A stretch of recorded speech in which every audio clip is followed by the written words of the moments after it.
अच्छी शाम दी। उनकी दी हुई शाम में हम लोग सब उनकी स्तुति और महिमा करने वाले बन पा रहे हैं। और कुछ लोग तो कोई खुदा का वचन सुन ही नहीं पा रहे थे पापा, और जिस पापा उन सबको भी वचन सुनने की सामर्थ और बुद्धि देंगे। और आइए हम लोग सब खुदावन ने भी बच्चे के स्तुति और महिमा में चलेंगे। खुदावन की स्तुति और महिमा में चलने से पहले हम सब प्रार्थना में चलेंगे। घर का कोई भी एक तरह से प्रार्थना में अगुवाई करे। बड़े पापा। हे पिता परमेश्वर, आज की शाम हम सब एकत्र हुए हैं आपके नाम पे। इधर काफ़ी दिन से आपकी प्रार्थना नहीं हो पा रही थी, लेकिन आज ये मौका मिला कि ये प्रार्थना हो पा रही है। आपके नाम की बड़ाई हो गए, हर जगह हर इंसान आपके नाम को पहचानने पाए, पिता परमेश्वर होने पाए कि ये वचन जो हो वो आपकी मर्ज़ी से हो और आपके सामर्थी हाथ हम सबको छू पाएँ आज की शाम, और हम सबके दिलों पे आपकी धड़कन धड़के। पिता परमेश्वर, हम आज सभी छोटे बच्चों को, छोटे छोटे भी बच्चे आए हुए हैं, उनको भी आपके हाथों में देते हैं कि आप उनको संभालिए और उनको अपने सामर्थ्य में आगे बढ़ाइए, होने पाए कि वो इस परिवार का नाम ऊपर ऊंचा कर पाएँ, उस ज़िंदगी में कर पाएँ। और ज़िंदगी में करने के लिए इनको करना है मेहनत, और मेहनत के लिए आप देंगे इनको अपनी सामर्थ। तो पिता परमेश्वर, हम आज उन गरीबों के लिए भी प्रार्थना करेंगे, उन बेसहारों के लिए भी प्रार्थना करेंगे कि कोई ना कोई आपके ज़रिए मसीहा बनकर उसकी मदद करे, और वो भी इस ज़िंदगी दुनिया में ज़िंदा रह पाए, क्योंकि जिसने आपने बनाकर भेजा है उसकी आपने योजना भी बनाई है, और वो योजना हर एक की ज़िंदगी में पूरी हो पाए। आज की शाम हम आपके पावन नाम से, आपके सामर्थी नाम से आज की शाम ये दुआ को मांगते हैं। आमीन। हम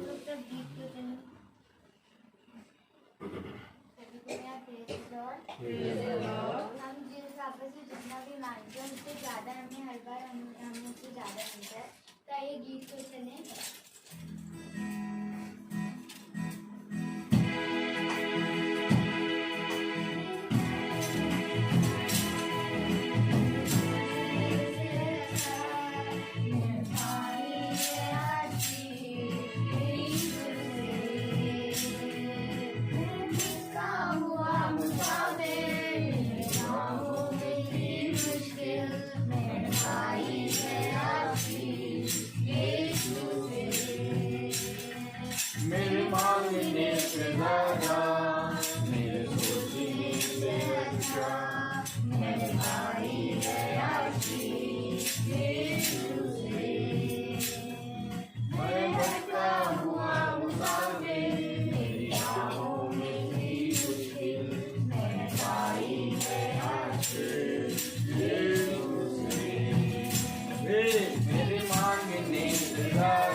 क्यों चलेंगे जो खुदा के दास लोगों के लिए लेकर आए। Praise the Lord. Channel gate की हालेलुया।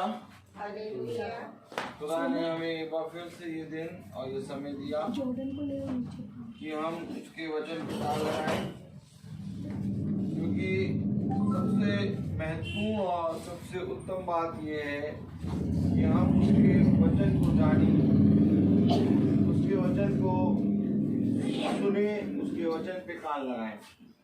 Praise the Lord.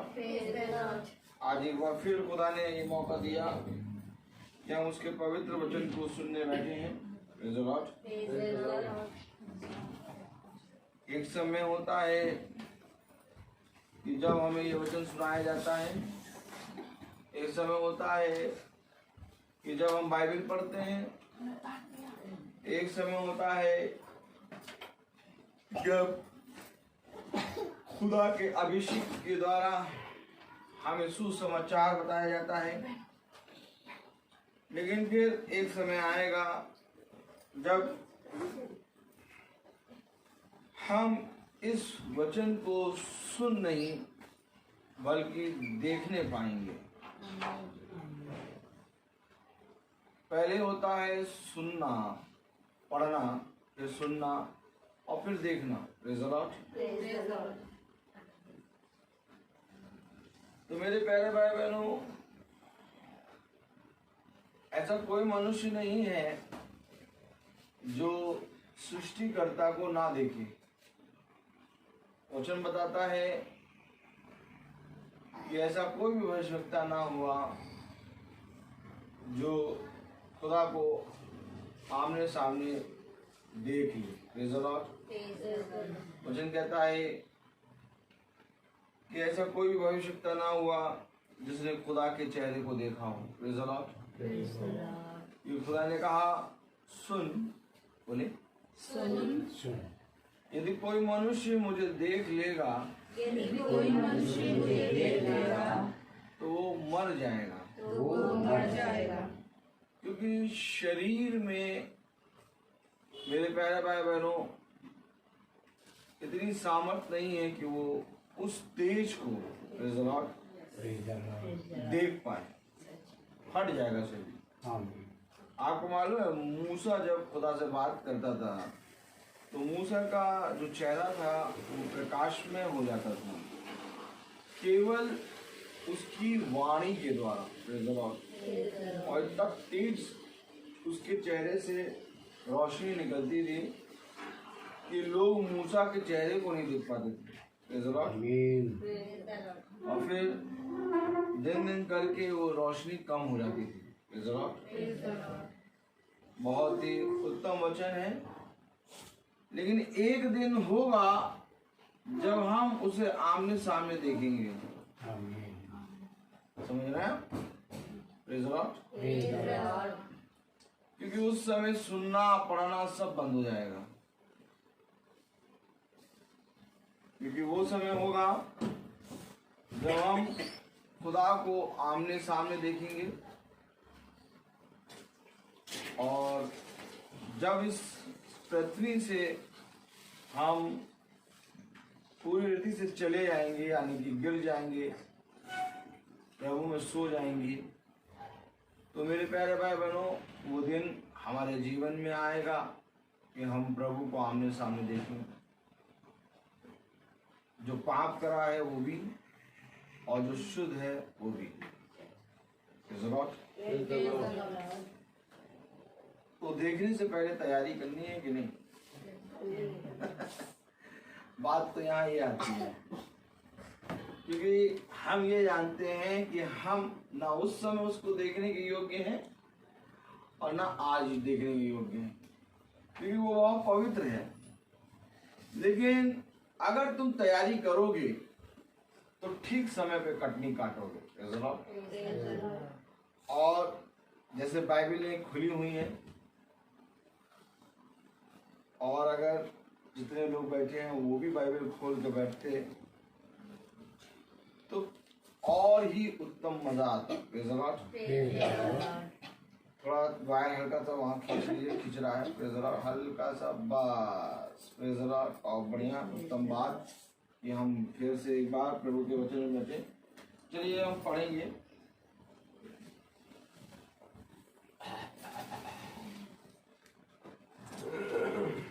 गलातियों उसका दूसरा अध्याय,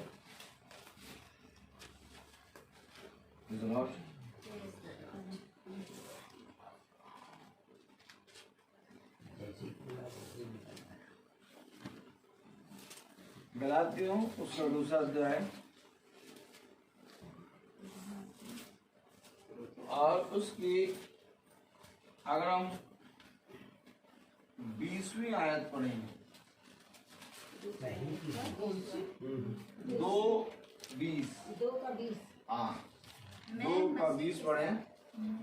मैं मसीह के साथ क्रूस पर चढ़ाया गया हूँ, अब मैं जीवित न रहा पर मसीह मुझ में जीवित है, और मैं शरीर में अब तो जीवित हूँ तो केवल उस विश्वास से जीवित हूँ जो खुदा के पुत्र है, जिसने मुझसे प्रेम किया और मेरे लिए अपने आप को दे दिया।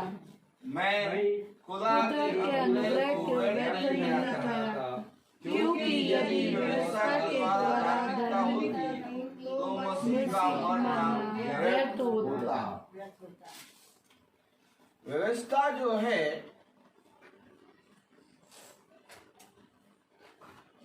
अगर व्यवस्था के द्वारा धार्मिकता होती, लिखा है अगर व्यवस्था के द्वारा धार्मिकता होती तो मसीह का मरना।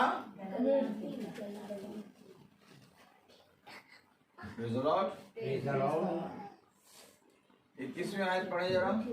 मैं खुदा के अनुग्रह को व्यर्थ नहीं करता, क्योंकि यदि व्यवस्था के द्वारा धार्मिकता होती तो मसीह का मरना व्यर्थ होता। आमीन। व्यवस्था के द्वारा अगर धार्मिकता उत्पन्न होती तो मसीह का मरना व्यर्थ होता। मैं मसीह के अनुग्रह को व्यर्थ नहीं ठहराता, क्योंकि अब मैंने अपने आप को मसीह के क्रूस पे टांग दिया है। अब मेरे जीवन में मसीह जीवित है। वो कह रहा है, जो मेरे प्यारे भाई बहनों, मसीही नाम लेने वालों को सताता था और मारता था, लेकिन एक समय आया, कह रहा अब मेरे जीवन में मसीह है और मेरे जीवन से मसीह का विश्वास उत्पन्न हो रहा है। आमीन। क्योंकि व्यवस्था के द्वारा धार्मिकता नहीं होती। क्या कह रहा है? व्यवस्था के द्वारा धार्मिकता नहीं होती। मैंने तो मनुष्य का खुदा का मरना, मसीह का मरना व्यर्थ हो जाता। व्यवस्था क्या है? व्यवस्था मेरे प्यारे भाई बहनों एक न्याय को लागू करता है, समझिए। क्योंकि जैसे अब रोलैंड बैठा है, पैर एक नीचे करे और एक पैर ऊपर चढ़ाए बैठा है, ठीक? तो ये बैठने का इनका तरीका हो गया। लेकिन एक आया और उसने बताया कि देखो खुदा के वचन में कैसे बैठते हैं, अपने आप को दीन करते हैं और अपने आप को ढांपते हैं, छुपाते हैं और पूरी रीति से मसीह की सभा में चुपचाप बैठते हैं। पैर पे पैर चढ़ा के नहीं बैठते। अब ये बता दिया, ठीक। अभी तक नहीं मालूम था तो पैर पे पैर चढ़ाए बैठ रहे थे, लेकिन अब बता दिया। अब बताने के बाद जब फिर पैर चढ़ा के बैठते हैं तो ये न्याय आता है। क्या आता है? न्याय। ये बात समझ लीजिए कि मैं कभी अपने बच्चे को वचन नहीं सिखा सकता। अगर मैं अपने बच्चे को वचन सिखाता तो मेरे प्यारे भाई बहनों, सैमुअल के पुत्र वचन को से दूर ना होते और एली के पुत्र लुच्चे नहीं होते और अय्यूब के बच्चे जो अय्यूब वेदी पर उनको पापों के कारण, उनके पापों के कारण जाने अनजाने में जो किए वो बलि चढ़ाता था, ना चढ़ाता। हर एक जने को खुदा के वचन में एक अपनी फाइट लड़नी है।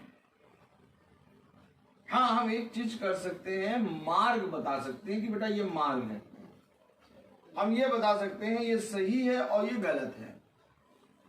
अगर मैं आज रोकूंगा अपने बच्चे को कि ये सही है बेटा, इसको करो, और ये गलत है, इसको ना करो, तो कल बच्चा कहेगा ये पापा ने कहा था इसलिए मैंने नहीं किया। लेकिन एक समय आएगा जब बच्चा मसीह के वचन से जानकर किसी चीज को त्यागेगा तो कहेगा ना मुझे पापा ने बताया और ना मुझे मम्मी ने बताया, अर्थात ये बातें मुझे मेरे पिता ने बताई। और मैं आपको सच बता रहा हूं कि ये बातें पिता ही बताए तो बेस्ट है, और पिता बताने की सामर्थ रखता है। बस तुम क्या करो, अपने बच्चों के सामने मेरे वचन की चर्चा करा करो, बस। आज बहुत तेरे लोग इन्हीं बातों के कारण पीछे हो गए। अब बहुत तेरे लोग याजक, पास्टर, बहुत से लोगों के बच्चे जो हैं मेरे प्यारे भाई बहनों, इन्हीं कामों के कारण पीछे हो गए और वे ये नहीं समझ पाए हमें करना क्या है।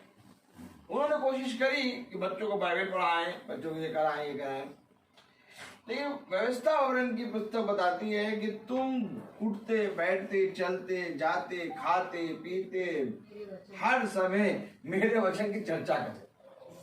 और बताओ, बोलते रहो मेरे वचन। अब बच्चे जानते 5 बजे मीटिंग होती है, चर्चा हो रही है।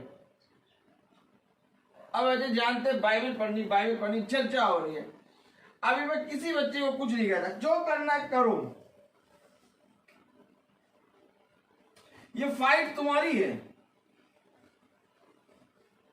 क्योंकि न्याय जब आएगा तो तुम्हारे ऊपर आएगा, मेरे ऊपर नहीं आएगा। मेरा न्याय अलग होगा। हम सब बैठे हैं इस समय और सब वचन को सुन रहे हैं, लेकिन वचन कह रहा है हर एक का न्याय अलग अलग होगा। हर एक का न्याय अलग अलग होगा। समझ लो, हर मनुष्य का वचन झूठा, खुदा का वचन सच्चा है। आज मैं अपने बच्चे को कह के वो काम दूर करा सकता हूं, लेकिन कल वो उसी काम के कारण उससे बना रहेगा और अपने मन से उस काम को नहीं हटा पाएगा। लेकिन जिस दिन उसने खुदा को साक्षी मान के वो काम हटाया, उस दिन उसका उद्धार निकट आएगा। और मैं नहीं होता कि मैं किसी का उद्धार छीनूं या खुदा के प्रति बढ़ना हटाऊं। क्यों लिखा आखिर 21वीं आयत देखिए क्या लिखा है। आप क्या ऐसी पढ़ ले रहे हैं क्या? बहुत भारी वचन लिखा है, मालूम है आपको। 21वीं आयत लिखा तो पूरा भारी वचन है, लेकिन 21वीं आयत अगर आप पढ़ें तो क्या लिखा, पढ़े जरा। मैं खुदा के अनुग्रह नहीं कराता, क्योंकि यदि व्यवस्था के द्वारा धार्मिकता होती तो मसीह का मरना व्यर्थ होता। अगर व्यवस्था के द्वारा ही हम धर्मी बन जाते तो मसीह का आना व्यर्थ होता। यानी व्यवस्था के द्वारा आप धार्मिक नहीं बन सकते, धर्मी नहीं बन सकते। क्यों? व्यवस्था क्या है? व्यवस्था ही तो वचन है। तो व्यवस्था के द्वारा हम धार्मिक क्यों नहीं बन सकते? व्यवस्था मेरे प्यारे भाई बहनों वचन के बारे में न्याय करना सिखाती है। अर्थात जब तक व्यवस्था नहीं थी तब तक उसने पाप किया, लेकिन जैसे ही व्यवस्था उन पर आई उन्हें मालूम हो गया कि हमें खतना कराना जरूरी है। Praise the Lord। ये व्यवस्था ही थी कि अब्राहम और उसके वंश ने खतना कराया। अगर व्यवस्था नहीं होती तो वे जी रहे थे ऐसे ही। Praise the Lord। वे जी रहे थे ऐसे ही, लेकिन जब उनको बताया गया कि तुम्हें खतना करना जरूरी है, आमीन, तब उन्होंने खतना कराया। Praise the Lord। लेकिन व्यवस्था के द्वारा धर्मी नहीं बनेंगे, क्योंकि धर्मी मसीह के ऊपर विश्वास करने के द्वारा बनेंगे। आप हमेशा इस बात को ध्यान रखिए कि अब्राहम व्यवस्था के द्वारा धर्मी नहीं, बल्कि विश्वास के द्वारा धर्मी। क्यों? क्या उसके काम गलत थे? क्या उसने व्यवस्था की बातें नहीं मानी थी? क्या व्यवस्था उसके के अनुसार नहीं चल रहा था? लेकिन उस समय जब अब्राहम चल रहा है तो व्यवस्था उसे बताई जा रही है, लेकिन विश्वास, मेरे प्यारे भाई बहनों, खुदा हजारों साल पहले के विश्वास को उसको ले आके जिला रहा है। अर्थात जिस समय में अब्राहम है उससे उठा के अब्राहम को खुदा हजारों साल पहले ले आया और कहा, देख जो बातें रची नहीं गई, जो बातें कही नहीं गई, जो बातें हुई नहीं, उन पर तुझे विश्वास करना है। व्यवस्था तो वो है ना जो हो रही है, उस पर तुम्हें विश्वास करना है। लेकिन विश्वास धर्मी कैसे ठहरोगे? धर्मी वे बातें जो आंखों ने नहीं देखी, वे बातें जो कानों ने नहीं सुनी, वे बातें जो हमने कभी बोली नहीं, अब वही बातें हम बोलेंगे, अर्थात विश्वास के द्वारा। तो यहाँ पर हम थोड़ा सा हल्का सा इन बातों को समझें।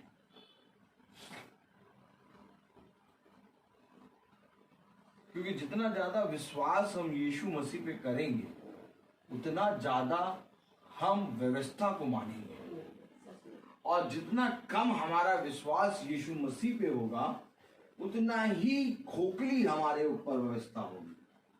व्यवस्था मजबूत बनेगी विश्वास के द्वारा। इसलिए ये अवश्य है कि वो बड़े अमेर। तो अब पढ़े 20वीं आयत तो समझ में आएगा क्या कहना है। मसीह के साथ क्रूस पर चढ़ाया गया हूँ और मैं जीवित बना रहा, पर मसीह मुझ में जीवित है और मैं शरीर में अब जो जीवित हूँ तो केवल उस विश्वास से जीवित हूँ जो खुदा के पुत्र है, जिसने मुझसे प्रेम किया और मेरे लिए अपने आप को दे दिया। किसी और के लिए नहीं, मेरे लिए। हम सब बैठे हैं, वो आपको काउंट ही नहीं कर रहा है, कह रहे मेरे लिए मसीह ने अपने आप को दिया। और अगर पौलुस कह रहा है मेरे लिए मसीह ने अपने आप को दिया, तो आज आप क्या कहेंगे? कि आप ये कहेंगे कि पौलुस के लिए मसीह ने अपने आप को दिया? आप कहेंगे कि मेरे बेटी के लिए मसीह ने अपने आप को दिया? नहीं, आपका कहना व्यर्थ हो जाएगा, क्योंकि यहाँ पर पौलुस हमें बता रहा है मसीह इस संसार नहीं बल्कि मेरे लिए इस पृथ्वी पर आया। अब अगर मसीह मेरे लिए मरा तो मेरी रिस्पॉन्सिबिलिटी कितनी बढ़ती है मसीह के प्रति। अगर आज हम इस वचन को अपने हृदय में रख लें कि मसीह मेरे लिए मरा, अब जैसे कह रहा है पौलुस मेरे लिए वो मरा, तो अगर आज हम इस चीज को एग्री करें कि मेरे लिए मसीह मरा, तो हम मसीह में बढ़ जाएंगे। अब कह नहीं भैया मसीह तो पूरे जगत का उद्धार करने आया, तो जगत का उद्धार करने आया तो हम लोग अपना अपना अपना अपना छोटा छोटा भाग देते कि नहीं। मंदिर बन रहा है और उस मंदिर बनने में दान की पात्रा में सबने अपना अपना दान डाला है? किसी ने ज्यादा डाला, किसी ने कम डाला, लेकिन एक आई विधवा और उसने उसके बाद जो कुछ भी था वो सब डाल दिया। ये कौन है? इसको पकड़ो। क्योंकि सब ने अपनी बढ़ती में से डाला, लेकिन उसने अपनी घटी में से सब कुछ डाल दिया, क्योंकि उसके पास इतना नहीं था कि वो डाले कुछ, अर्थात उसने जो दान में डाला वो सब कुछ डाल दिया। क्यों डाल दिया? क्योंकि ये जो विधवा खड़ी है, यही आत्मा पौलुस के अंदर है, यही तो आंखों में जाननी है। पौलुस जो बात 20वीं आयत में कह रहा है कि अब मैं जीवित हूँ, मसीह में जीवित हूँ, वो जो विधवा बूढ़ी थी वो उस चीज को कर रही है कि ये सब कुछ मेरा मसीह है। आमीन। आप समझिए, पौलुस कह रहा मेरा जीवन अब मसीह है, क्योंकि अब मैंने अपने आप को मसीह के क्रूस पे चढ़ा दिया और अब मैं जो जीवित हूँ वो मसीह के विश्वास में जीवित हूँ। आमीन। तो अर्थात उस विधवा ने अपनी घटी में का सब कुछ मंदिर में दान दे दिया। आमीन। तो ये मंदिर कौन है? मंदिर तू है, क्योंकि मैं तुझ में और मैं तुझ में वास करूंगा। अतः विधवा के ऊपर वो प्रकाशन खुला कि ये मंदिर कोई ईंट और पत्थर का नहीं, बल्कि ये मंदिर खुदा है। इसलिए उसने सब कुछ दे दिया। जब सब कुछ देगी तब तो खुदा उसके अंदर वास करेगा। अर्थात वहीं पर खुदा ने कहा कि इस विधवा ने अपनी घटी में से डाला। आपको मालूम, एक मंदिर वहीं पर बन गया, लेकिन आज तक हमने केवल उस विधवा को पहचाना, मंदिर को नहीं देखा। मंदिर तो वहीं पर बन गया जैसे ही उसने अपनी घटी में से सब डाल दिया। तो भैया ये जो कह रहा है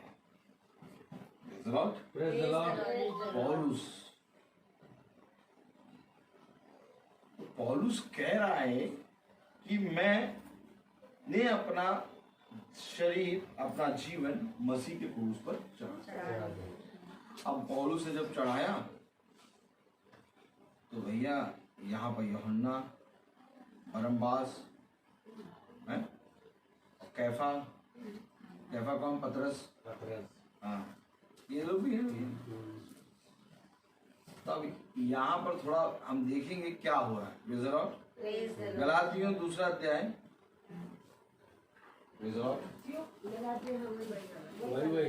गलातियों 2 अध्याय और उसकी 7वीं आयत में पढ़ें। परंतु इसके विपरीत जब हमने देखा कैसा खतना किए हुए लोगों के लिए सुसमाचार का काम मतलब देखिए, खतना किए गए लोगों के लिए, समझिए, खतना किए गए लोगों के लिए सुसमाचार प्रचार का काम पतरस को सौंपा गया। तो ये खतना किए लोग कौन है? यहूदी लोग। वचन को पकड़िए, क्योंकि जो खतना किए लोग हैं, हालेलुया, वे हैं यहूदी लोग। आमीन। तो अर्थात इजराइली के लिए पतरस को चुना गया। आमीन। क्योंकि अगर आप बहुत ध्यान से पढ़े 7वें है, क्योंकि यहाँ पर अब हम देखेंगे कि ये जो कह रहा है कि मैंने अपने जीवन को, अपने शरीर को मसीह के क्रूस पर चढ़ा दिया, अब मेरे जीवन में खुदा का विश्वास प्रकट हो रहा है। अभी आपने यही बात 20वीं आयत में पढ़ा। तो अब इसका विश्वास देखना है, क्योंकि इसका विश्वास जैसे हम देखेंगे वैसे हमारा विश्वास बढ़ेगा, क्योंकि विश्वास को देख के बढ़ता है। हमें तो याद रखो, उसने कहा तुम अपने विश्वास से दूसरों के विश्वास को जीत लो। आमीन। तो कलाम तो कह रहा 7वीं आयत, परंतु इसके विपरीत जब उन्होंने देखा कि जैसा खतना किए हुए लोगों के लिए सुसमाचार का पतरस को सौंपा गया, वैसे ही खतनाकारियों के लिए मुझे सुसमाचार सुनाया गया। अब जैसे खतना रहितों के लिए पतरस सौंपा गया, वैसे ही आप खतना रहित लोगों के लिए, आमीन। जैसे खतना लोग क्या खतना रही हुआ खतना रहित और खतना कराने वाला। सुनिए, एक खतना रहित और एक खतना करे हुए। तो खतना करे हुए लोगों के लिए पतरस को और खतना रहित के लिए पौलुस को। Praise the Lord. क्योंकि ये जो खतना रहित हैं ये है अन्य जाति। क्योंकि अन्य जाति में मन का खतना हुआ, जो इजरायली में इसमें शरीर का खतना है, लेकिन अन्य जातियों में मन का खतना हुआ।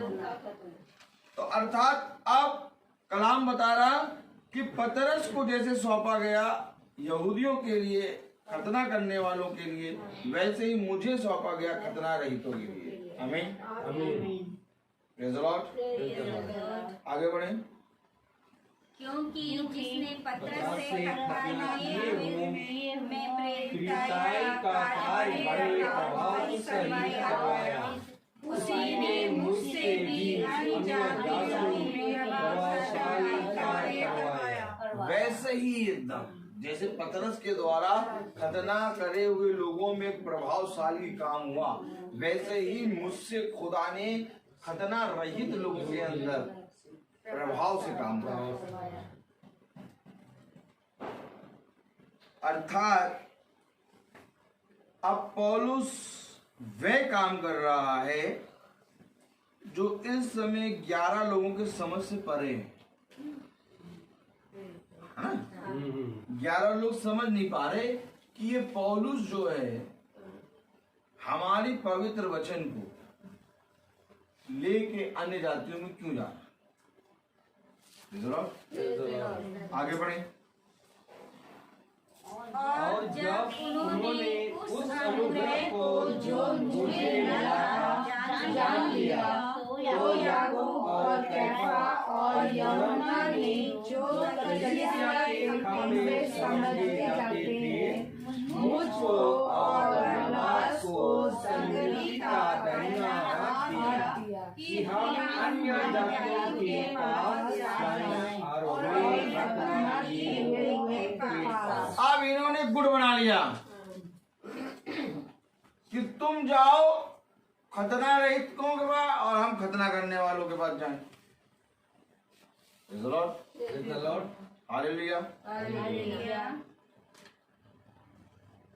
आगे बढ़े। केवल ये हम कंगालों की स्तुति में और इस काम को करने का मैं आप भी यत्न कर रहा था। Praise the Lord. Praise the Lord. केवल ये कहा कि हम कंगालों की सुधि लें और इसी काम को करने का मैं आप भी यत्न कर रहा था।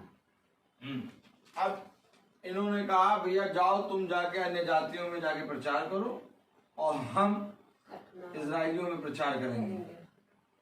अर्थात साफ लैंग्वेज में ये कि तुम कंगालों के पास जाओ और वहां प्रचार करो और हम यहाँ थोड़ा हल्का फुल्का मतलब ब्रेड मक्खन वालों के पास, ठीक है।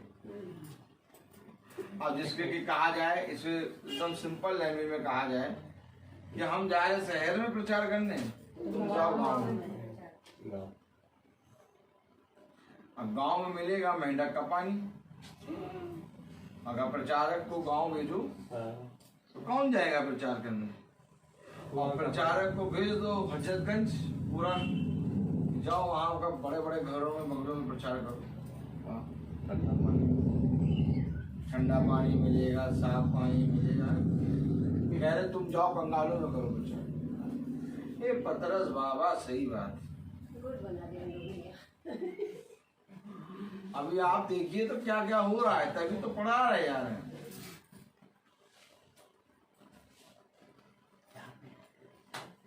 ये ना सोचिए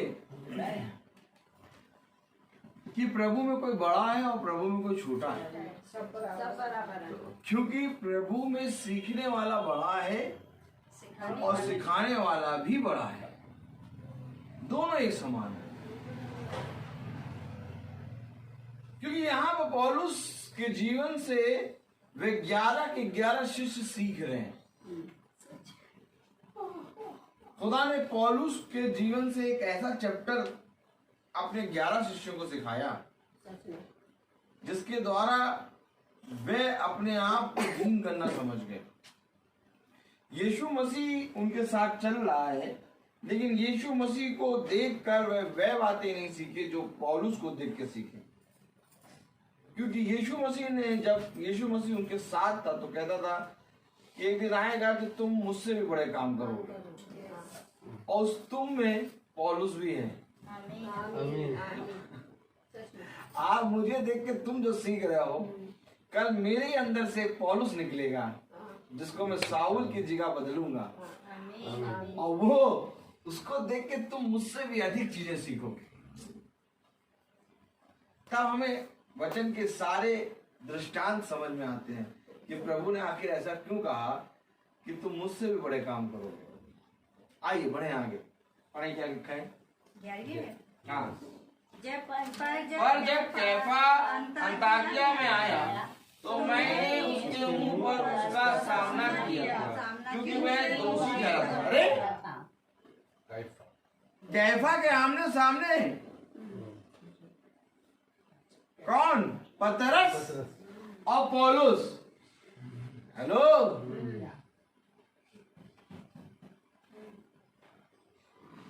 एक तरफ पतरस खड़ा, एक तरफ पौलुस खड़ा। क्या मैंने आमना सामना करा उसके मुंह पे, और जैसे ही आमना सामना करा कैफा दोषी ठहरा। ये बातें कहां से लाते हो?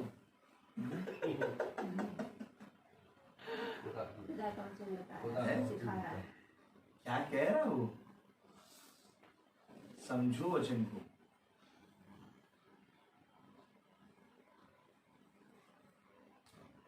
मैंने कैफा के आमने सामना किया।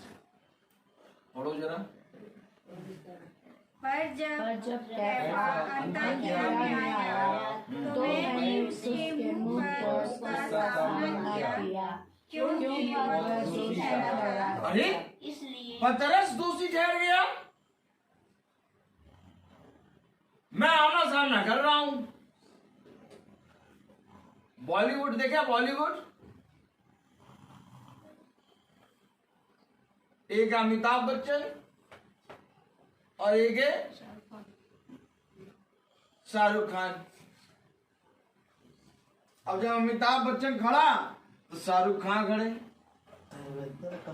और दोनों जने बातें कर रहे हैं। तो संसार की लैंग्वेज में अगर आप कहेंगे तो अमिताभ और शाहरुख खान, लेकिन ये अमिताभ और शाहरुख खान स्वर्ग की लैंग्वेज में है ही नहीं। अब अगर कोई पिक्चर देखे वचन की तो आया कैफा और पौलुस। आज आप देखें तो घरों में बच्चों की तस्वीरें, हस्बैंड वाइफ की तस्वीरें, मोबाइलों में सब तरफ लगी रहती हैं।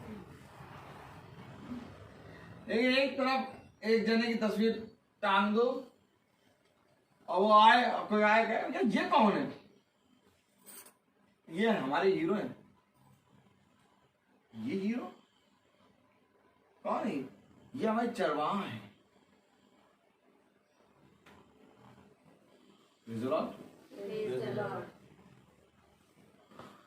आज कोई भी चरवाहे की फोटो नहीं टांगता, याजक की, जबकि खुदा ने याजक को एक हीरो की पदवी दी है। आमीन।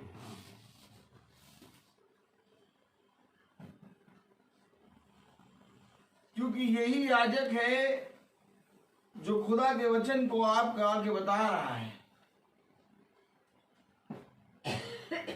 अर्थात मूसा के पीछे इजराइल चल रहा है, और मूसा के लिए कोई शाहरुख खान, अमिताभ बच्चन, या इजराइल के लिए कोई शाहरुख खान, अमिताभ बच्चन, या इजराइल के लिए उसका बेटा, उसकी बेटी, उसकी बहू, उसका माता पिता नहीं था।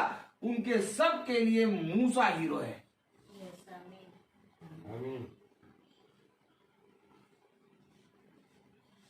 आप भला चाहे यहाँ दीवार में फोटो ना टांगे, लेकिन वहां पर उसने अपनी हथेली पे अपने अभिषिक्तों की तस्वीर बना रखी है। यहाँ पर आप कहेंगे इनकी इनकी इनकी, वहां पर आप कोई फोटो नहीं देंगे। वहां पर केवल जो खुदा के अभिषिक्त हैं, जो चढ़ा रहे हैं वचन लेके, उनकी फोटो लगी होंगी। हकीकत मैं बता रहा हूं मैं आपको। देखिए क्या हो रहा है, कैफा और पौलुस आमने सामने।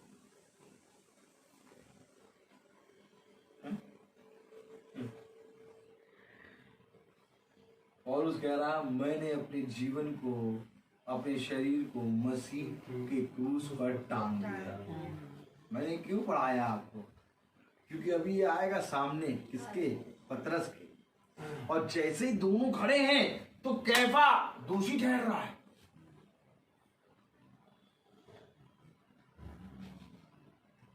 पढ़े जरा।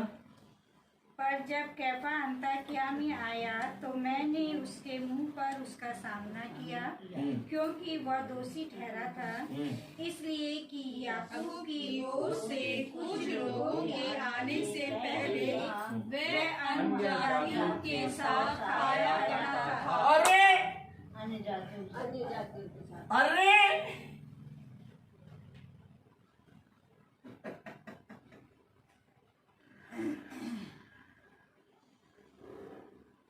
छुप छुप के, क्या छुप छुप के क्या कर रहा है?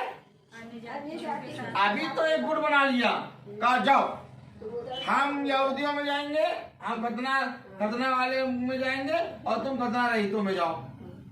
लेकिन जब मैं अंताकिया में आया और मैं आने जा आया तो वो छुप छुप कहने जाती हूँ मैं जा रहे हैं। अब किसी के घर बर्थडे चले गए, एनिवर्सरी तो चले गए,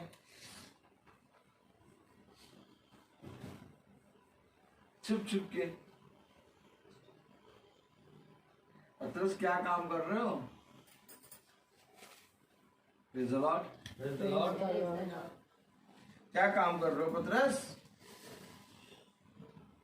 जब तक हम खुदा के इस वचन से सबके कैरेक्टर नहीं जानेंगे, मैंने कल कहा था ये बात, तब तक हम यीशु मसीह को नहीं समझ पाएंगे।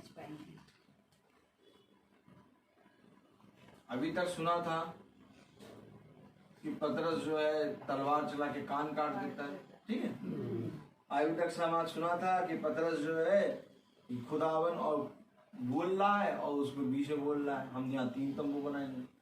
अभी तक सुना था पतरस अपने भाई से झगड़ा करता है, कितनी बार क्षमा करें अपने भाई।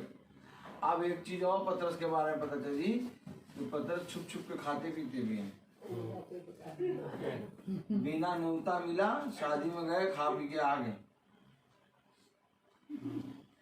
भाई पतरस को न्योता नहीं मिला है अन्य जाति की, लेकिन खा पी के आ गए। आज आप देखते हैं बहुत, एक पास्टर साहब हैं, उनके साथ 10 पास्टर खींचे चले आए। अभी देखिए आप, मीटिंग जब रखाएंगे तो एक ही आएगा। शादी है, एनिवर्सरी है, तो एक के साथ 4-5 खींचे चले आएंगे और पूरी एक मेज बिछेगी। हम सब देखते हैं। अगर कोई जना कहे ये झूठ बोल रहा है, मैं कह रहा हूं ललकार नहीं पर आज मेरे साथ दिखा दूंगा, और दिखा दूंगा डंडा लगा के तेल से मारूंगा और बहुत मारूंगा, क्योंकि मैंने देखा है ये सारी बातें। पूरी मेज गोल सी लगी रहेगी, चारों तरफ पास्टर बैठे रहेंगे। ये पास्टर बैठे हैं और पास्टर की पत्नियां टेल के खा रही हैं और उनके बच्चे भी। सब कुछ देखा मैंने। अगर ऐसे ही है तो एक जगह मीटिंग करने जा, वहां पर सारे पास्टर पहुंच जाओ। नहीं पहुंचेंगे, वहां नहीं पहुंचे, सबको मिलेगा नहीं, एक को मिलेगा। ये वही आत्मा है। पहचानो आत्मा कौन है। और इसके कारण दोषी बन गया पतरस। केवल खाने पीने के कारण दोषी बन गया पतरस। लो, कौन समझाएगा ऐसे वचन? जाओ जाओ सुन के आ जाओ हर तरफ, कोई नहीं समझाएगा। और मैं भी ये नहीं कह रहा कि मैं बहुत बुद्धिमान हूं, मैं समझा, लेकिन यहां पर खुदा आत्मा में ऐसे ही बोलता है। पतरस केवल खाने पीने के मामले में दोषी बन गए। सेंट पीटर, अब और आओ, दोषी बन गए। एक बार वचन को समझो तो कैसे समझेंगे वचन को? अगर मैं गलत बोल रहा हूं तो अभी आप मीटिंग में बैठे हैं, मीटिंग में बोल दें आप गलत बोल रहे हैं, जज साहब आप गलत बोल रहे हैं। आपको मालूम है अगर ये प्रचार मैं ना करूं मैं दोषी हूं। पतरस और पौलुस खड़े हैं तो पतरस दोषी ठहरा केवल इस विषय को लेके कि पतरस अन्य जाति में खा रहा है। सही चल रहा है। नहीं, आवाज वैसी आ रही है, करानी। Praise the Lord. वीर कौन का सही डालू? Hallelujah. Praise the Lord. Praise the Lord. Hallelujah. Praise the Lord. निकाल के लगा दूं। Praise the Lord. हालेलुया।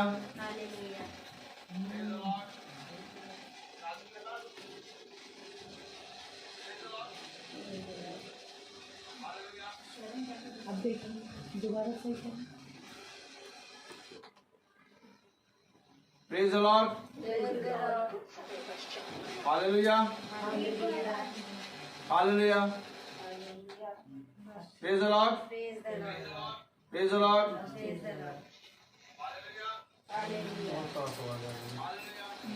बहुत साफ हो गया। Praise the Lord. Praise the Lord. Hallelujah. Hallelujah. Praise the Lord. Praise the Lord. तो कलाम कह रहा, वचन कह रहा, हल्का वॉल्यूम कर लो, चलने दो। अगर अब आवाज गड़बड़ाए और कमाए तो डैनियल भाई के मोबाइल में फोन करना। सहमत? Praise the Lord. कलाम कह रहा, वचन कह रहा, पतरस और कहफस आने सामने, पौलुस आने सामने। आपके लिए बात छोटी होगी लेकिन मेरी दृष्टि में ये बात बहुत बड़ी है। ये पतरस कोई मामूली नहीं है। पतरस 12 शिष्यों में सबसे बड़ा है और बहुत ही अभिषिक्त है, लेकिन दोषी ठहरा पौलुस के सामने। अभी आप आगे पढ़ेंगे तो और समझेंगे, लेकिन वचन को समझिए। यहां पर आप देखते होंगे, अच्छी बात है जाना मैरिज में पास्टरों का, हम भी जाते हैं और बहुत अच्छे से आराम से बैठ के खाते हैं। Praise the Lord. लेकिन जब तक बुलाने वाला ना कहे कि आप अपने साथ अपने उन याजकों को भी ले आइएगा, तब तक। लेकिन आज का ये चलन हो गया है और ये चलन लोगों ने बना लिया है, क्योंकि वो मुख्य स्थानों में बैठते हैं और अपने आप को गुरुवर कहलाने के योग्य ठहराते हैं और अपने आप को सबसे उत्तम स्थानों में बैठाते हैं। तो कलाम में क्या लिखा, पढ़ें। पर जब कैफा अंताकिया में आया तो मैंने उसके मुंह पर उसका अफसान न किया, क्योंकि वह दोषी ठहरा था, इसलिए कि याकूब की ओर से कुछ लोगों के आने से पहले वह अन्य जातियों के साथ खाया करता था। परंतु जब वे आए तो खतना किए हुए लोगों के डर के मारे वह पीछे हट गया। अरे अब डर गया। जब वे आए तो खतना रहित लोग, खतना करने वालों को देखते वो डर के पीछे हट गया। आगे बढ़े। और किनारा करने लगा। पीछे हट गया और किनारा करने लगा। किनारा करने लगा। कहाँ किनारा करने लगा? अन्य जातियों में हम नहीं जाते। अन्य जातियों में कौन है? पौलुस। आगे बढ़े। उसके साथ शेष यहूदियों ने भी कपट किया। अरे अच्छा, ये देखिए अब और खुल के बात आई। अकेले तो जाता तो था, साथ ही साथ कई यहूदियों को भी ले आया। तुम भी आओ और तुम भी चलो यार, चलो चलो चलो। क्या कह रहा है वचन? देखिए पतरस अपना तो जाता था और कई यहूदियों को भी ले जाता था। क्या कह रहा है? उसके साथ शेष यहूदियों ने भी कपट किया। कपट क्या किया कि वे भी उसके साथ खाने बैठ जाते थे।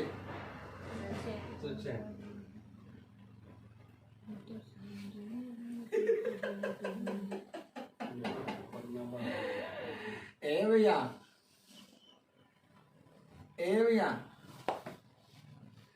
मीटिंग ऐसे होगी? गैस खुद तो जाए खाए और शेष यहूदियों को भी कहे चलो तुम भी चलो, तुम भी चलो। हम लोग पूरा गुट बना के बैठेंगे और कैमरे वाला इससे पहले की दूल्हा दुल्हन की फोटो खींचे, पहले हम लोग की खींचेगा। सारी बातें मालूम है हमें।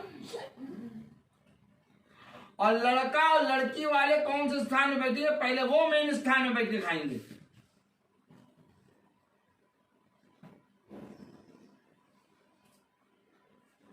आज का ये चलन बना दिया है।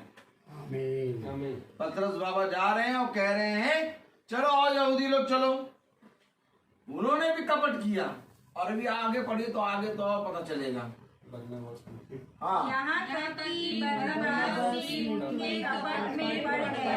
अरे यार चलो तुम बरनबास, क्या बरनबास भी उनके कपट में पड़ गया। बरनबास से क्या कह रहा वो पतरस?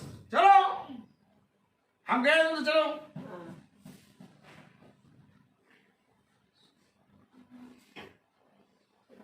जबकि बरनबास और पौलुस को अन्य जातियों में जाना है, लेकिन अब पौलुस से तो कह नहीं पा रहा, बरनबास को ले लिया, वो भी पड़ गया।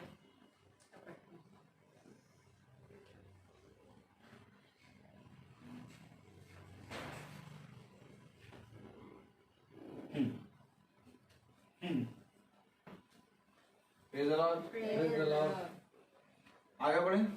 पर जब मैंने देखा कि वे सुसमाचार की सच्चाई पर सीधी चाल नहीं चलते, और सबके सामने कैफा से कहा, अरे तू यहूदी हो। इधर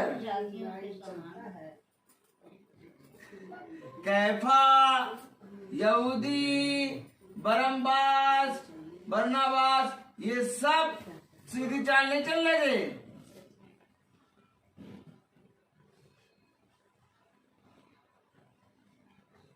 ये सब सीधी चाल नहीं चल रहे थे।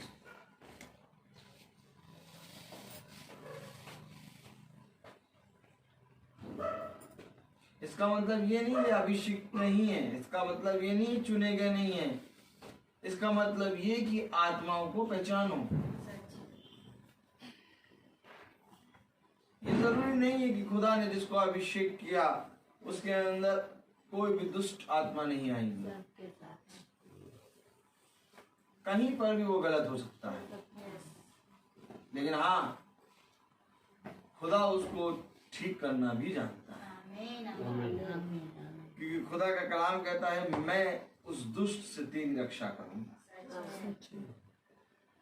भला पतरस और यहूदी और बरनबास सीधी चाल नहीं चल रहे, लेकिन तब भी खुदा उनकी रक्षा कर रहा है।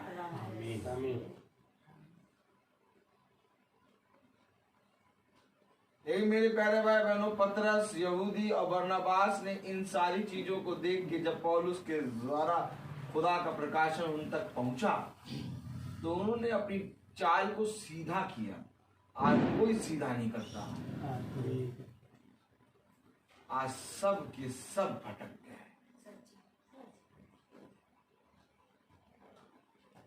पढ़े जरा क्या कह रहे हैं। पर जब मैंने देखा कि वे सुसमाचार की सच्चाई पर सीधी चाल नहीं चलते, तो मैंने सबके सामने कैफा से कहा, जब तू यहूदी होकर अन्य जातियों के समान चलता है और यहूदियों के समान नहीं, तो तू अन्य जातियों को यहूदियों के समान चलने को कहता है। अन्य जातियों को यहूदियों के समान चलने को कहते हो। जब तुम यहूदी हो के अन्य जातियों के समान चलते हो, तो तुम अन्य जातियों को यहूदियों के समान चलने को क्यों कहते हो? सही बात, ये बात पौलुस कह रहा है पतरस से। तो सही बात है।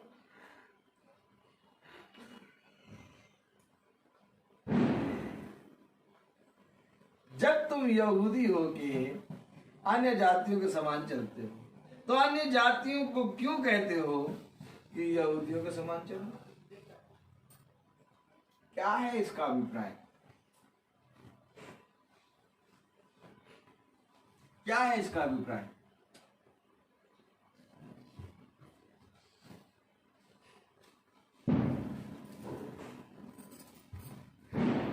वचन को लोगों ने नहीं जाना।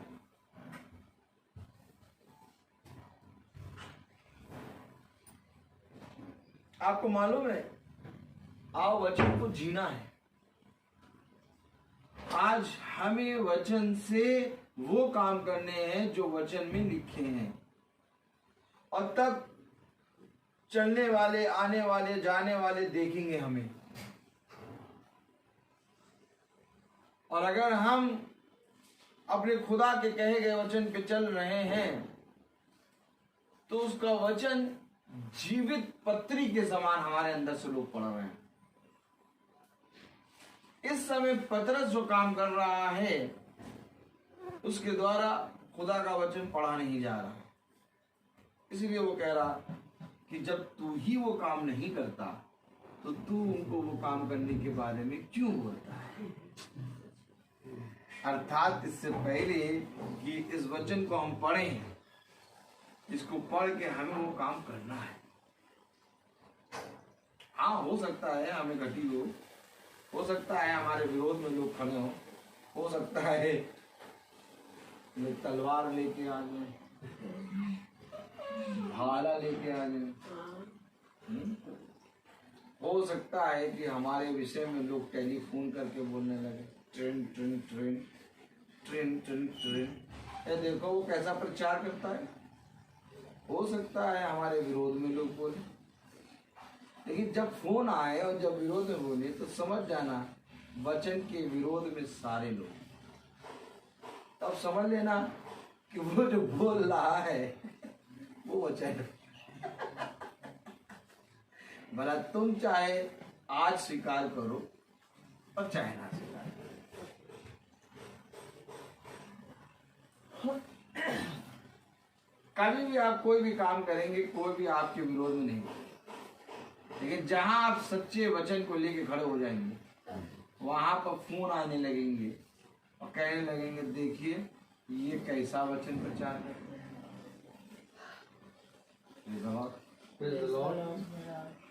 तब मैं कहता हूं कि मैं ऐसा वचन प्रचार कर रहा हूं कि डंडे में तेल लगा दूं और ले डंडा सूतना शुरू कर दूं। ऐसा वचन प्रचार कर रहा हूँ। जिसको कोई ऑब्जेक्शन हो मुझसे बताओ, क्योंकि यह अवश्य है कि लाठी और सोता चलेगा, और जब तक चले ना तब तक फोड़ा निकलेगा नहीं, और फोड़ा निकलेगा नहीं तब तक टिकिया बनेगी नहीं, और जब तक टिकिया नहीं बनेगी तब तक हिचकिया आ जाएगी, 15 साल उम्र बढ़ेगी नहीं। समझ लेना। ये अवश्य है कि फोड़ा आए और टिकिया बांधी जाए।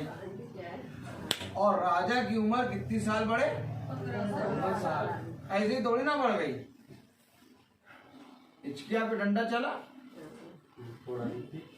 लाठी, तेल लगा हुआ लाठी, तो ये तेल लगा हुआ लाठी तो चलेगा ही।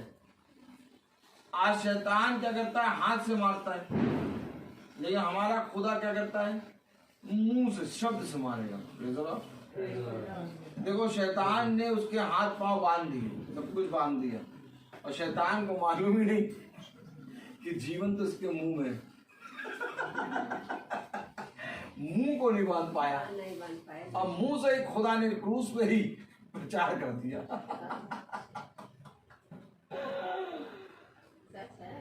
ये हमारा वचन, खुदा का वचन है। और हम घमंड करते हैं कि हम खुदा के पवित्र वचन को जानते हैं। इसलिए यही एक कारण है कि हमें आनंद आता है। शाम को, दिन में शाम को 4 बजे हम लोग तैयार होते हैं, एकदम निकलने लगते हैं बहुत बढ़िया से। प्रेज़ द लॉर्ड, आनंद करते हुए। आप देखोगे कल पटाखे दगे, परसों पटाखे दगे, आज दग रहे पटाखे। हम लोग के हृदय में इससे भी बड़े बड़े बम दगते हैं, रोज दगते हैं जब हम लोग मीटिंग में जाते हैं। क्यों दगते हैं? क्योंकि योद्धा जब लड़ाई में जाता है तो तुरंतियां फूकी जाती हैं, बम दागे जाते हैं। आमीन आमीन, नगाड़े बजते हैं। आमीन। तो एक ऐसा ही युद्ध हमारे अंदर रोज चलता है। तो कलाम में क्या लिखा, पढ़े जरा आगे।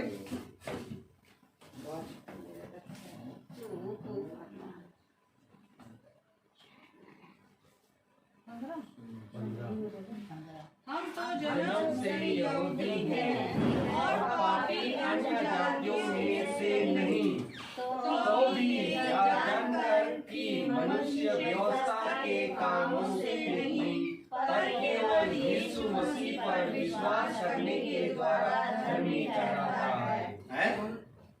यीशु मसीह पर विश्वास करने, केवल इस केवल को पकड़ो, केवल यीशु मसीह पर विश्वास करने के द्वारा, व्यवस्था के द्वारा नहीं, केवल यीशु मसीह पर विश्वास करने के द्वारा धर्मी ठहरता है। तो ये सब जो धर्मी मनुष्य हैं, ये सब क्या कर रहे थे? विश्वास कर रहे थे। आप एक तरफ विश्वास को रखें और एक तरफ व्यवस्था को रखें, और विश्वास को कहें ये बड़ा है और व्यवस्था को कहें ये छोटी है, आप गलत है। क्योंकि व्यवस्था विश्वास से और विश्वास व्यवस्था से चलता है। इसलिए जो मसीह को जानता है वो कभी व्यवस्था को झूठा नहीं कहता,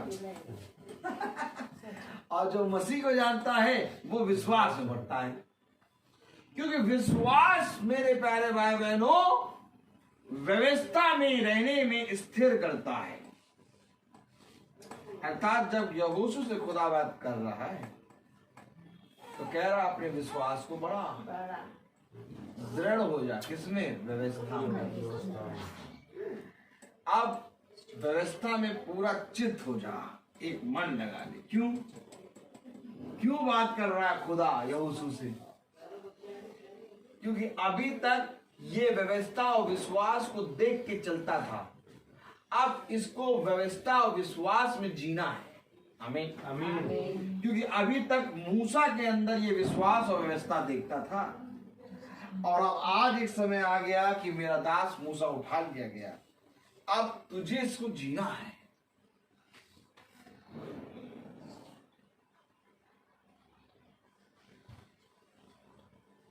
यहोशू हर एक वो जना है जो बिना खुदा को देखे विश्वास करता है।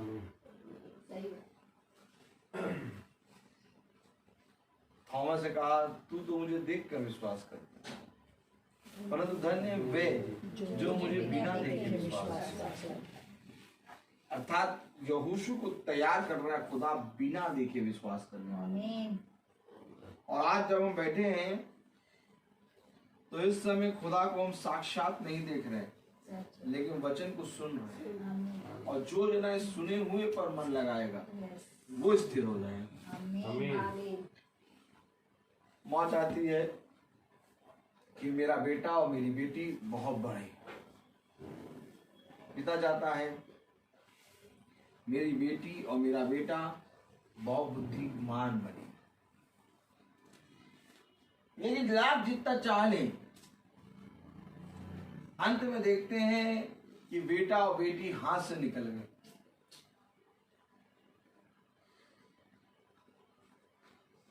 आपको मालूम है, अपने बेटे और बेटी को खुदा के पास लिया। कोई भी चीज ऐसी नहीं है जो तुम्हारे बेटे और बेटी और तुम्हारे पति और तुम्हारी पत्नी को जीवन दे सके। जीवन की बातें केवल खुदा के पास है। आज भला तुम इनकार करो। आज तुम जवान हो, बहुत तेज दौड़ रहे हो, दौड़ के इधर पहुंच जा रहे हो, उधर पहुंच जा रहे हो। एक समय होगा जब खुदा पतरस से कहता है तो बुरा हो जाएगा, जहां नहीं जाना चाहेगा वहां तुझे लोग उठा के ले जाएंगे। तो जो कुछ भी कर ले आएगा, लेकिन तू मेरे पास। और बुद्धिमान है वो मनुष्य जो जवानी में मेरे पास आ जाए।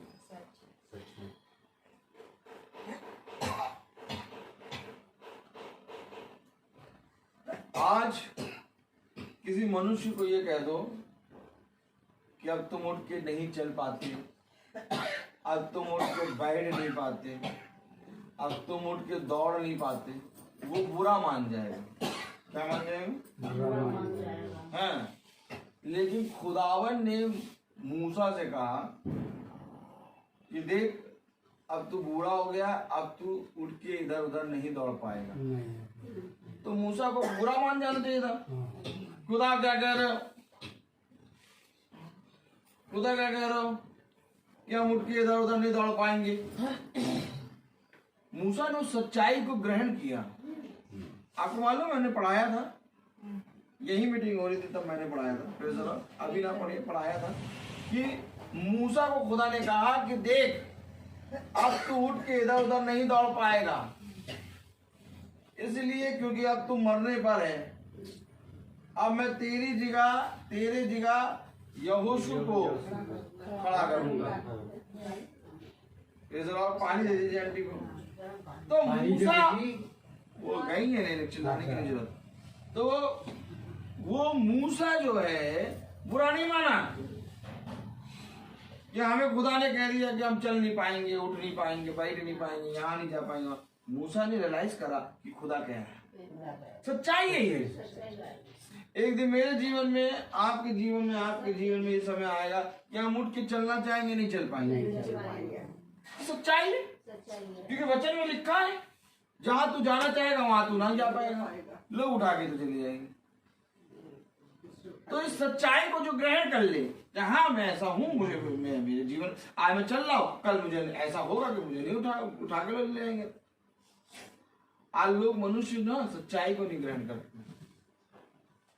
कहते नहीं अभी भी हम फुटबॉल खेलेंगे। तो खेलो फुटबॉल, तुम्हें भी खुदा फुटबॉल खिलाएगा। Praise the Lord. जो सच्चाई को ना ग्रहण करे, क्या वो कभी स्वतंत्र हो पाएगा? नहीं। जब खुदा का वचन कहता है सत्य को जानू, तो सत्य तुम्हें स्वतंत्र करेगा। अब जब मनुष्य इस सत्य को इनकार करने लगे,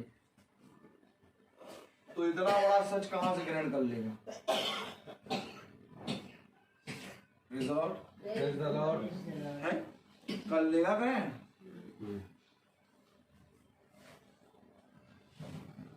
यही एक कारण है कि मनुष्य ने अंधकार को ज्योति से अधिक प्रिय जाना, क्योंकि उसके काम बुरे थे। आज मनुष्य ज्योति को नहीं जानना चाहता, आज मनुष्य अंधकार की बातों को जानना चाहता है। आज आप मनुष्य से अंधकार की बातें करें आप जाएं, जब किसी के घर जाएं तो कहें वो, अरे वाह कितनी बढ़िया फोटो लगी, नहीं है? दो किस्म की लाइट निकल रही, डिस्को लाइट लगी है क्या ये? अरे वाह, है? क्यों? बस है कि नहीं? जब किसी के घर जाएं आप तो क्या, ओ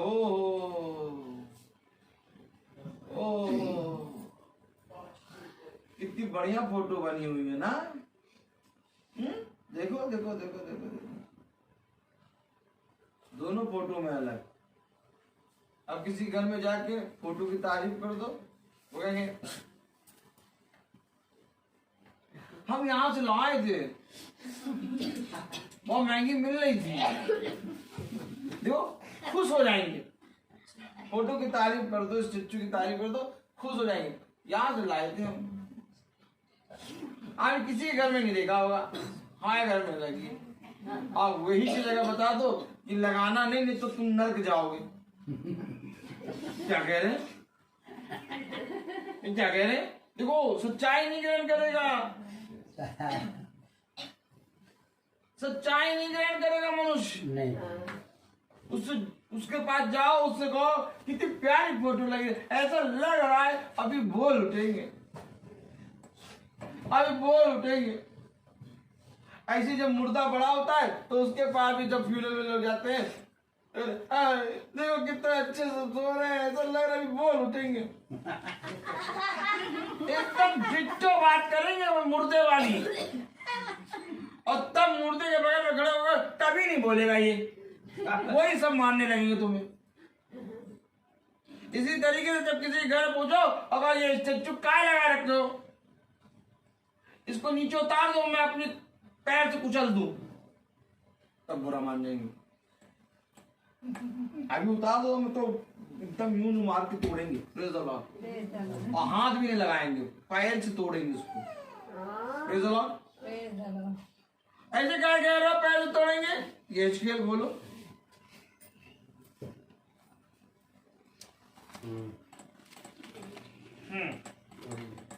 अच्छा हम इसको हाथ नहीं लगाएंगे, हम आप बस चले तो पैर से यूं करें, यूं गिराएं और फिर पैर से तोड़े, मजा आता है। ये एचकेएल 22वां अध्याय 3 पढ़े, अगर पढ़ना आता है तो पढ़े, नहीं आता तो ना पढ़े। 22 का 3। और कहे खुदा यहोवा यूं कहता है, हे नगर तू अपने बीच में हत्या करता है। अरे हत्या हो रही है, तुम्हें मालूम नहीं है क्या?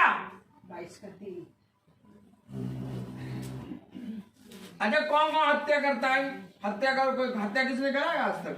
इधर सब देखो, याजक को देखो, याजक को देखो, सब किसी ने हत्या करा आज तक?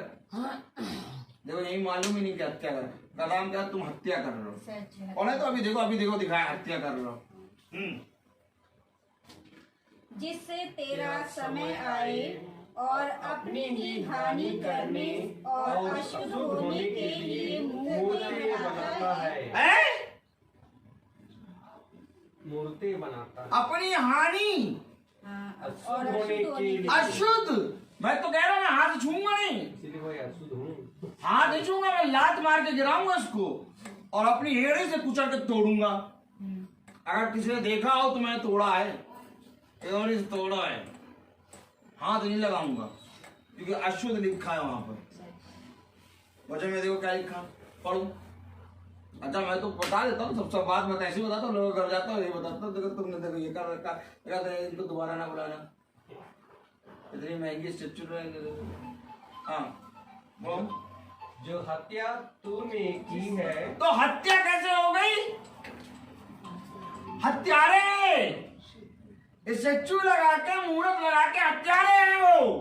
बाइबल कह रही तूने हत्या करी है, तू अशुद्ध हो गया है, तूने घिनौने काम किए हैं। आगे उससे तू उसे तू दोषी दोषी ठहरी और और जो मूर्तें तूने बनाई है उनके कारण तू अशुद्ध हो गई है। लो देखो, उन्हें अपने मूर्तें बनाने के कारण अशुद्ध, दोषी ठहरी, हत्या करी है। अब ये बात जाके बताओ किसी को तो वो तुम्हें लस्सी पिलाएगा, फिर क्या करेगा? और जाके कहो अरे क्या स्टेचू लिया ना, कितनी खूबसूरत स्टेचू लग रही है ना, गोवा से लाए थे, गोवा से। अब कह दो तूने हत्या कर दी है, हत्यारी, दोषी, दूर हो जा, शुद्ध, ऐसे बोलो बेल बजा के। कोई बुलाएगा मीटिंग करने के लिए? हम लोग ऐसे ही बोलते हैं, बेल बजाते कहते हैं हाँ आए मीटिंग करने, आइए, फिर उसके बाप बताना शुरू करते हैं। तो जो बैठे होते हैं उनको डंडे पड़ते हैं, वो सोचते हैं अरे हमने क्यों बुलाया। बैठे उनको साफ बताते तुमने क्यों क्या करा।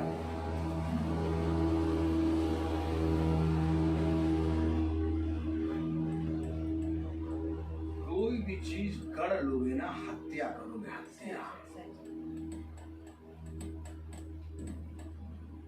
क्योंकि आज तक किसी मनुष्य ने खुदा का मुंह नहीं देखा। और ये बात समझ लो, 2000 साल पहले जो खुदावन यीशु मसीह आया, उसको लोगों ने देखा लेकिन उसको कोई बना ना पाया। ये हकीकत है, सच्चाई है। इसलिए आज तक कोई भी स्टेचू, कोई भी फोटो उसके तुल्य नहीं है। बस केवल एक काम है, एड़ी ले लो और जूता पहन लो और सबको मारना शुरू कर दो। बस हाथ ना लगाना, इस जूते से ही तोड़ना, बस बाकी सब बहुत बढ़िया। क्योंकि जब तक ये नहीं करोगे तुम्हारा घर घिनौना है। लाख वचन पढ़ लो, हत्या से डूबे हुए हाथ है और दोषी हो। आप बुरा लगेगा लेकिन सच्चाई वचन है। मुझे कोई मतलब नहीं होता, मैं सबके सामने खड़े होकर बोल देता हूं। तभी लोग मुझसे दूर भाग जाते, कहते हैं पागल है, उसको नहीं मालूम। हम कहते हैं हमको मालूम ही नहीं है, क्योंकि तुम अच्छा सुनना चाहते हो और हम बुरा बोलते हैं। बुरा क्या है? वचन। भाई बुरा वचन है, अच्छा क्या है? शैतान। बोले हम दिल्ली गए थे, वहाँ कैथेड्रल चर्च है। कैथेड्रल चर्च यहाँ भी है, वहाँ भी है। लेकिन वहाँ पे नॉट सिंगल कोई स्टैचू नहीं, कोई मूर्ति नहीं, कुछ नहीं। वो बात अलग क्यों है, लेकिन मेनली बात तो ये है कि आज घरों में घुसा हुआ है। अरे अगर चर्च में नहीं है, भवन में नहीं है, बहुत अच्छी बात है, लेकिन घरों में जो घुस गया है वो तो बहुत गंदी बात है। यानी कि पूरे शहर पर दुष्ट का कब्जा हो गया है। भाई जब कोई जना घर के अंदर आ जाए तब आपका राजपाट चला गया। राजपाट चला गया। राजपाट कब जाता है? जब कोई दूसरा आ जाता है। राजपाट कब जाता है? जब घरों में, प्रजा के घरों में लोग घुस जाए। आज आप जाके देखिए, अगर चर्च में नहीं है बहुत अच्छी बात, भवन में नहीं है बहुत अच्छी बात, घरों में जाके देखिए। इसको घरों से निकालना है। ये छोटी लोमड़ियां हैं। इसीलिए हम पागलों को खुदा ने ठहरा दिया है कि जाओ इन छोटी लोमड़ियों को अपनी एड़ी से कुचल दो। इसीलिए हम लोग जो भी मीटिंग करने कहीं पर भी जाते हैं, सबको एक कहीं से भी, अभी देखिए वचन क्या चल रहा था, घूम के कहाँ आ गया। हम रुकते नहीं हैं, हम तुरंत बताते, खुलवा देते हैं, ले पढ़ो। ऐसी बात कोई खुलवा भी नहीं पाएगा तुरंत। हत्या करते हो, दोषी हो, घिनौने काम कर रहे हो, अशुद्ध हो, हमें पढ़ा दिया। हम पीछे नहीं हटते, क्योंकि खुदा का आत्मा बोलेगा ये बोल, क्योंकि हमको इस चीज से मतलब नहीं कि ये घर बनेगा, इस घर से मक्खन मेथा जाएगा, मक्खन मिलेगा, ये सारे काम नहीं है। काम केवल एक है, सत्य को जानो, सत्य तुम्हें स्वतंत्र करेगा। आपको मालूम नहीं है कि यही मूर्तियां, यही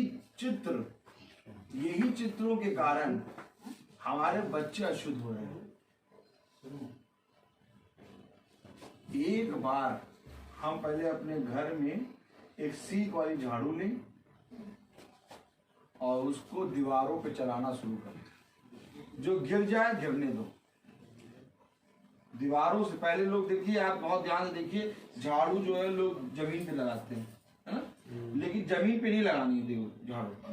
झाड़ू पहले दीवारों से शुरू करो, लगाओ और बहुत सी चीजें गिरेंगी, गिरने दो। अपने आप ही सब साफ हो जाएगा। बहुत पवित्र चीज।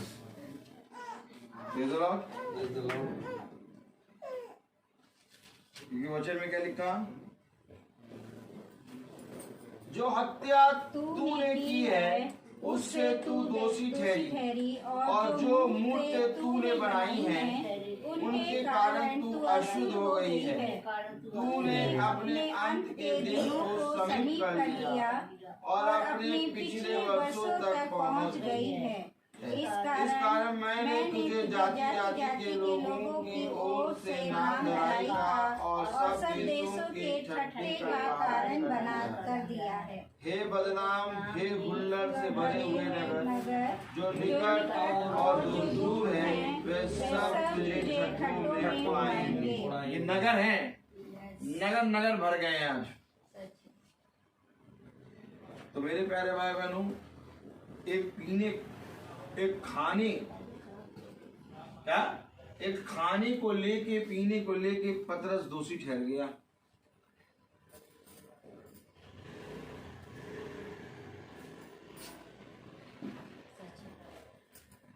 मूर्ति पूजा हत्या करने के बराबर।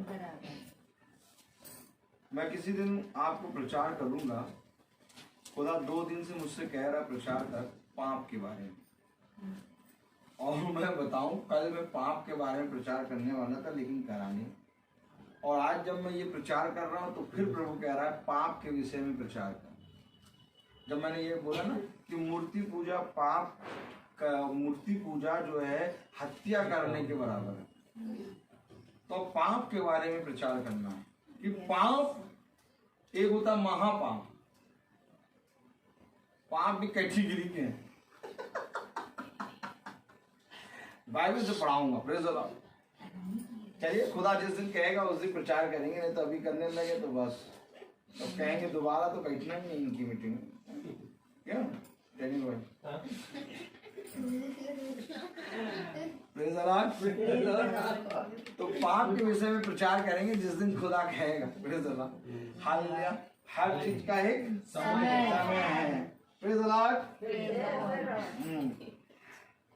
क्योंकि मैं बहुत बोलता हूँ। हाँ, प्रेज़ द लॉर्ड।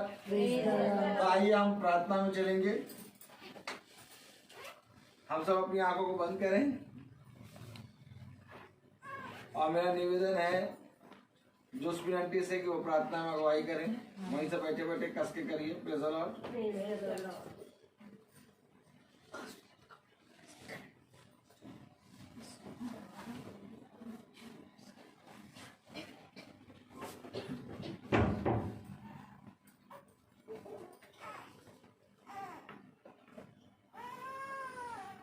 सब शक्तिमान का परमेश्वर, निहायत शुक्रगुजारी के साथ हम सब जो इस घर में छत के नीचे आपकी दी हुई छत है उसमें सब छुपाए हैं, सब आपके नाम के मानने वाले हैं।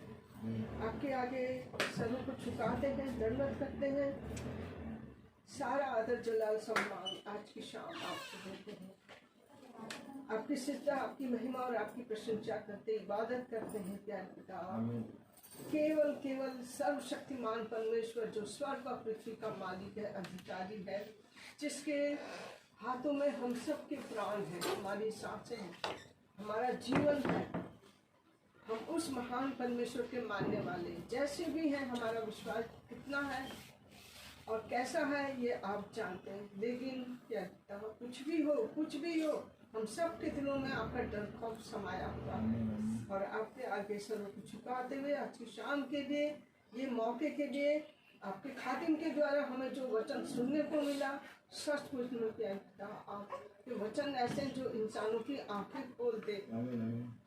हम आपका बहुत शुक्रगुजार करते हैं आपके खादिम के लिए, जिसने हम निर्बुद्धियों को समझाया, वचन को पढ़ कर एक एक शब्द का मतलब निकाला जो कि हम नहीं समझ सकते। आपने तो ऐसे निर्बुद्धियों को दृष्टांतों के रूप में वचन सुना कर समझाकर उसका मतलब समझाकर उनकी बुद्धि को ली, समझ को दी, जिससे कि लोग विश्वास लाए आपके पीछे हो दिए।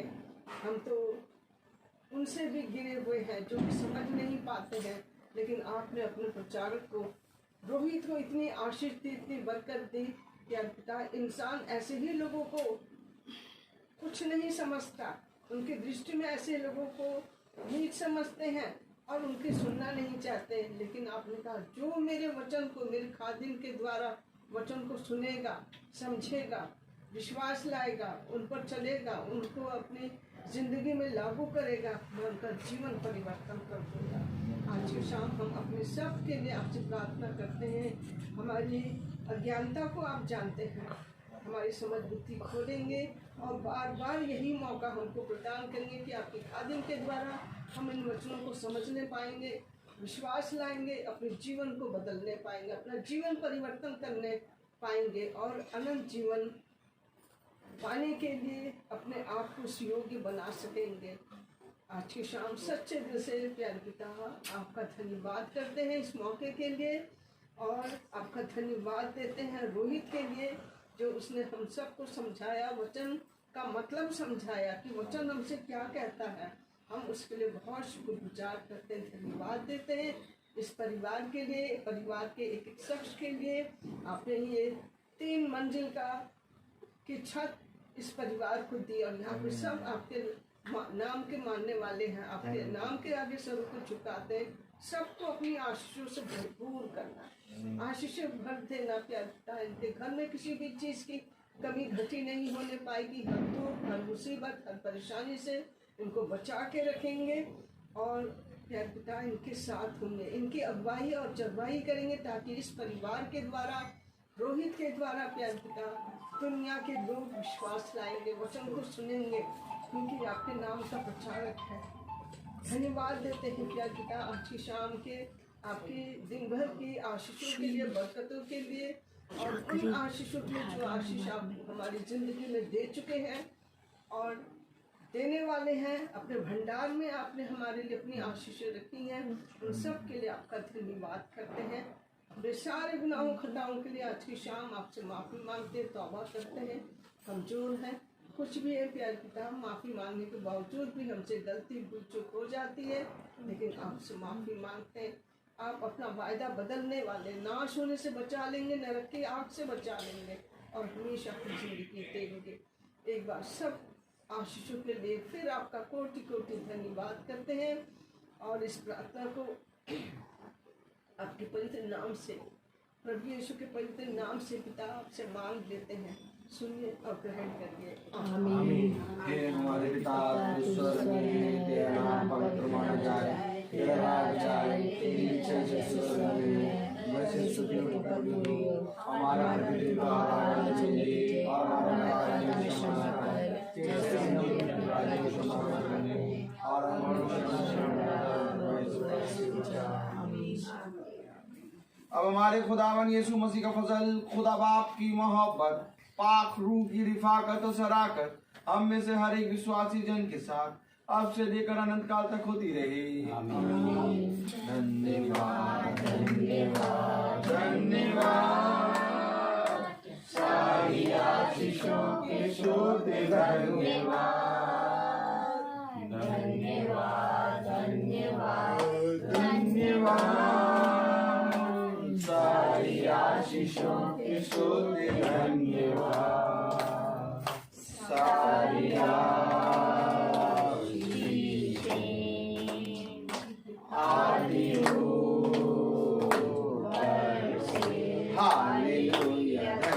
शिवाय।